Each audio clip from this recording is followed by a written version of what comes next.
بسم اللہ الرحمن الرحیم۔ ڈاکٹر نے آج بھی اسے نہیں بتایا تھا کہ اس کی بہو کے پیٹ میں بیٹا ہے یا بیٹی۔ وہ الٹرا ساؤنڈ کروا کر گھر واپس آ چکے تھے۔ اس کے پوتے والی ضد بڑھتی ہی چلی جا رہی تھی، جبکہ اس کا میاں اسے بہت سمجھاتا بھی تھا کہ جھلیے تو خود بھی تو بیٹی پیدا ہوئی تھی نا، یہ تو رب کی رضا سے سیدھی سادی جنگ ہوئی پھر کہ مجھے تو بس پوتا ہی چاہیے۔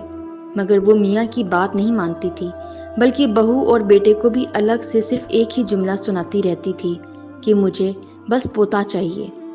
اس کی اسی ضد اور چڑچڑے پن کی وجہ سے بہو بھی کافی پریشان رہنے لگ گئی تھی۔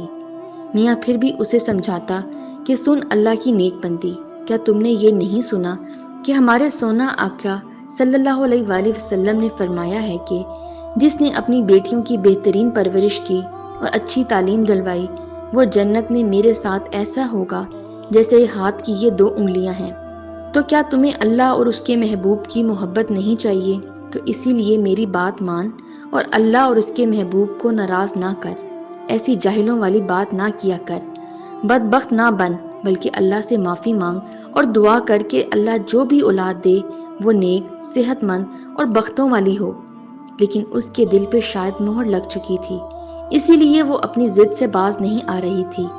آپریشن مکمل ہوا بہو کا تو نرس نے باہر آ کے بیٹی کو باپ کی گود میں ڈال کر مبارکباد دی اور یہ بھی کہا کہ ہم نے سارا چیک اپ کر لیا ہے، آپ کی بیٹی ماشاءاللہ ٹھیک اور صحت مند ہے۔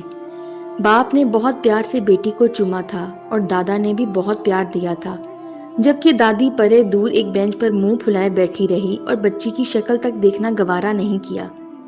کچھ دیر بعد نرس نے آ کر ایک پرچی تھمائی اور کہا کہ باہر اسٹور سے یہ دوائیاں تو لے آئیں۔ باپ باہر دوائی لینے گیا تو پیچھے سے دادا کو باتھ روم کی حاجت ہو گئی، تو اس نے بیٹی کو پھر دادی کے حوالے کیا اور باتھ روم چلا گیا۔ واپس آیا تو دیکھا کہ بیٹی کی سانسیں اکھڑ رہی تھیں، جبکہ دادی بڑے سکون سے بیٹھی اس معصوم بچی کو تڑپتے سسکتے دیکھ رہی تھی۔ دادا نے جلدی سے بیٹی کو پکڑا اور نرس کے پاس لے گیا۔ نرس اسے اندر آپریشن تھیٹر میں لے گئی، مگر 2 منٹ بعد ہی واپس آ گئی اور دادی کی طرف عجیب نظروں سے دیکھتے ہوئے بولی کہ یہ مر چکی ہے۔